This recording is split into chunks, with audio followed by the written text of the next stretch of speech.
নমস্কার, সকলে কেমন রয়েছেন? আশা করছি সকলে খুব ভালো রয়েছেন। উষার আরও একটি ব্লগে আপনাদের সবাইকে স্বাগত। আজকে একটি নতুন দিন ও সুপ্রভাত বলতে আপনাদের ভুলে গিয়েছি। ভোর 4:30টার দিকে উঠেছি আর তোড়ঝোড় করে সব কাজকর্ম সেরে এই যে আজকে ভগবানের এই আরাধনা নগর কীর্তন। আপনাদের মধ্যে প্রায় অনেকেই জানে, আর অনেকে যারা নতুন তারা জানে না। সকালবেলায় ভোরবেলায় এই কীর্তনটা দেওয়া হয়। তো সেই ভোরবেলায় উঠেছি আর গাছের সব ফুল সংগ্রহ করেছি, তার মাঝখানে আমি সুন্দর করে একটা মালাও গেঁথে ফেলেছি। তো আজকে কীর্তন দেওয়ার জন্য সবটাই আমি আয়োজন করে রেখেছি। আর এই দেরি হতে হতে এখন প্রায় ওই 6:45টার মতো বাজে। অপেক্ষায় রয়েছি যে কখন আসবে সকলে নগর কীর্তনের জন্য। তো এই যে সবটা রেডি করে গুছিয়ে বসে রয়েছি। আর এই যে সকাল সকাল চোখ মুখ একদম ফোলা ফোলা। তো ঘুম থেকে উঠে কার কার এরকম চোখ মুখ ফোলা ফোলা থাকে?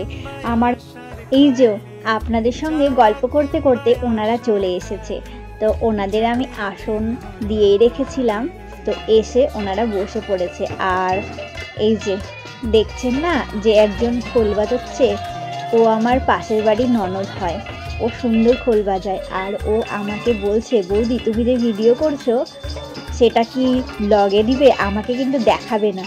তো আমি পেছনটা থেকেই দেখাচ্ছি, অর্থাৎ আমি ভিডিওটি করিনি, আমার ছেলের দ্বারাই করা হয়েছে।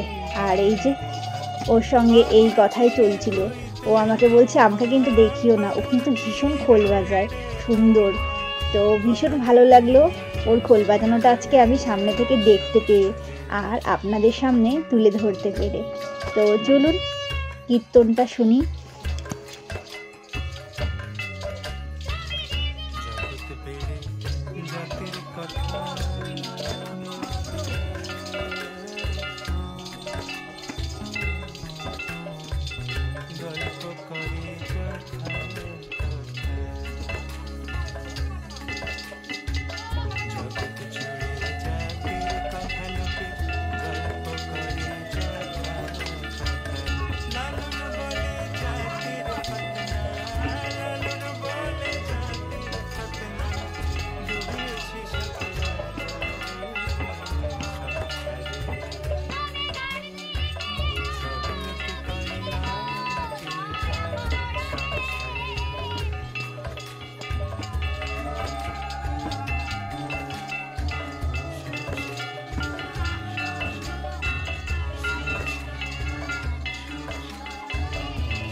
আজকের ব্লগটা তবে এইটুকুই রাখছি। আপনারা সবাই ভালো থাকবেন, সুস্থ থাকবেন। আর সকলের জন্য আমি ভগবানের কাছে প্রার্থনা করলাম আপনারা অবশ্যই ভালো থাকবেন। দেখা হচ্ছে নতুন আরেকটি ব্লগে খুব তাড়াতাড়ি। টাটা।